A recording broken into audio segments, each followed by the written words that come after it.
നമസ്കാരം. PVN entertainment എന്ന നമ്മുടെ ചാനലിലേക്ക് സ്വാഗതം. ഞാൻ നിങ്ങളുടെ പ്രവീൺ മാത്യു. നമ്മളിന്ന് ഡിസ്കസ് ചെയ്യാൻ പോകുന്നത് ഇന്നലെ OTT റിലീസായ എക്കോ എന്ന സിനിമയെ കുറിച്ചാണ്. ഭയങ്കര മൗത്ത് പബ്ലിസിറ്റിയോടെ കേരളത്തിൽ വിജയിച്ച ഒരു സിനിമയാണ് എക്കോ എന്ന് പറയുന്ന സിനിമ. പക്ഷേ ഈ സിനിമ OTT കണ്ടപ്പോൾ എനിക്ക് അത്രയൊന്നും തോന്നിയില്ല. ഇത് ജസ്റ്റ് ഒരു വൺ ടൈം വാച്ചബിൾ മൂവി എന്നുള്ള രീതിയിൽ മാത്രമേ തോന്നിയുള്ളൂ.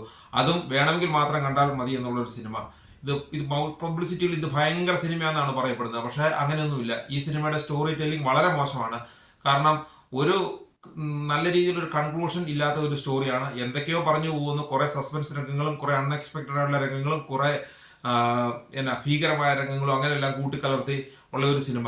പക്ഷേ ഇതിന്റെ അവസാനം ആകുമ്പോൾ ഇതിന്റെ സ്റ്റോറി അതുമായിട്ട് യാതൊരു രീതിയിലും ലിങ്ക് ചെയ്യിക്കുന്നില്ല. നമ്മളെ സസ്പെൻസോടെ പിടിച്ചിരുത്തി കൊണ്ടുപോകും. പക്ഷെ അവസാനം ആകുമ്പോഴത്തേക്ക് ഇത് വളരെ മോശമായ രീതിയിലാണ് ഈ സിനിമ കൺക്ലൂഡ് ആവുന്നത്. നമുക്ക് യാതൊരു രീതിയിലുള്ള സസ്പെൻസോ കാര്യങ്ങളോ ഒന്നും അവസാനം നമുക്ക് ഫീൽ ചെയ്യുന്നില്ല. അവസാനം എന്തൊക്കെയോ കാണിച്ച് അങ്ങ് അവസാനിപ്പിക്കുന്ന രീതിയിലുള്ള ഒരു സിനിമയാണ്.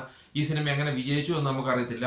ഇത് മിക്കവാറും ഒരു മോഡേൺ മാർക്കറ്റിംഗ് ടെക്നിക്സ് ഒക്കെ ഉപയോഗിച്ചായിരിക്കും ഈ സിനിമ വിജയിച്ചിരിക്കുന്നത്. അതായത് നമ്മുടെ ബുക്ക് മൈ ഷോ വഴി ബൾക്കായിട്ട് ടിക്കറ്റ് ബുക്ക് ചെയ്യുന്നു. അതിനുശേഷം 10-15 മിനിറ്റ് മുമ്പ് ടിക്കറ്റുകൾ ക്യാൻസൽ ചെയ്യുന്നു. അപ്പോൾ സിനിമയ്ക്ക് ഭയങ്കര ബുക്കിംഗ് ഉണ്ടെന്ന് കരുതി ആളുകൾ കയറുന്നു. പിന്നെ ഇത് ശരിക്കും പർപ്പസ്ഫുള്ളി ആയിട്ടുള്ള മൗത്ത് പബ്ലിസിറ്റി അങ്ങനെ അതുവഴിയാണ് ഈ സിനിമ മുമ്പോട്ടേക്ക് പോകുന്നതാണ് എനിക്ക് തോന്നുന്നത്. അല്ലാതെ ഇത് യാതൊരു വിധത്തിലുള്ള മസ്റ്റ് വാച്ച് മൂവിയല്ല. ഇതിന്റെ കഥാസന്ദർഭങ്ങളൊക്കെ സസ്പെൻസ് നിറഞ്ഞതാണ്, നിഗൂഢതകൾ നിറഞ്ഞതാണ്. പക്ഷെ നമുക്ക് അതേ രീതിയിൽ കൊണ്ടുവന്ന് ഇത് കഥയിലേക്ക് ലിങ്ക് ചെയ്യിക്കുന്നതിനോ ഇത് കഥയായിട്ട് നന്നായി കൺക്ലൂഡ് ചെയ്യുന്നതിനോ ഒന്നും സംവിധായകനോ ഇതിന്റെ കഥാകൃത്തിനോ നിർക്കാകൃത്തിനോ ഒന്നും കഴിഞ്ഞിട്ടില്ല.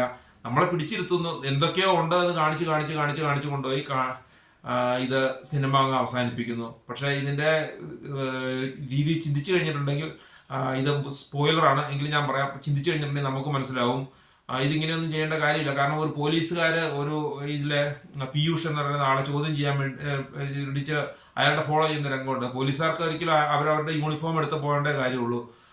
അവർക്ക് ഈ രീതിയിൽ അവരെ വേഷം മാറി പോകേണ്ട തന്നെ കാര്യമില്ല. വിളിച്ച് അയാളെ ചോദ്യം ചെയ്യാവുന്നുള്ളൂ. അങ്ങനെ ചിന്തിച്ചു കഴിഞ്ഞിട്ടുണ്ടെങ്കിൽ പല കാര്യങ്ങളിലും ഈ സിനിമ നിഗൂഢതകൾ കാണിക്കാൻ വേണ്ടി എടുത്തു വെച്ചൊരു സിനിമയാണെന്ന് നമുക്ക് തോന്നും.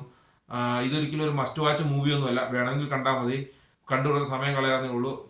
കുറെ നിഗൂഢതകളും കുറെ സസ്പെൻസ് രംഗങ്ങളും ഒക്കെ കൂട്ടിച്ചേർത്തിട്ടുണ്ട്. ആദ്യം മുതൽ തന്നെ അങ്ങനെ കുറെ കാണിച്ച് പോകുന്നു. അവസാനം ഇത് കഥയിലേക്ക് കൊണ്ട് ലിങ്ക് ചെയ്യുന്നത് വളരെ മോശമാണ്. കഥാസന്ദർഭങ്ങളും വളരെ മോശമാണ്. ഇതെങ്ങനെ വിജയിച്ചു എന്ന് എനിക്കറിയത്തില്ല. ഈ രീതിയിലുള്ള സിനിമയാണ് കിഷ്കിന്ദ കാണ്ടു. വലിയ അങ്ങേയറ്റാണ് സംഭവമാണെന്നൊക്കെ പറഞ്ഞ് കൊണ്ടുപോകുന്നു. പക്ഷേ സിനിമയുടെ അവസാനം കഥ വളരെ ഒരു പ്ലെയിൻ ആയിട്ടൊരു കഥയായിട്ട് അങ്ങ് അവസാനിക്കുന്നു. ആർക്കും എക്സ്പെക്ട് ചെയ്യാവുന്ന ഒരു കഥ അല്ലാതെ ഒരിക്കലും ഒരു സസ്പെൻസ് ത്രില്ലർ കൺക്ലൂഡഡ് മൂവി അല്ല ഇത്. Just one time watchable. വേണമെങ്കിൽ കാണാം. കണ്ടാൽ സമയം പോകും. അങ്ങനെ ഒരു സിനിമ. Thank you.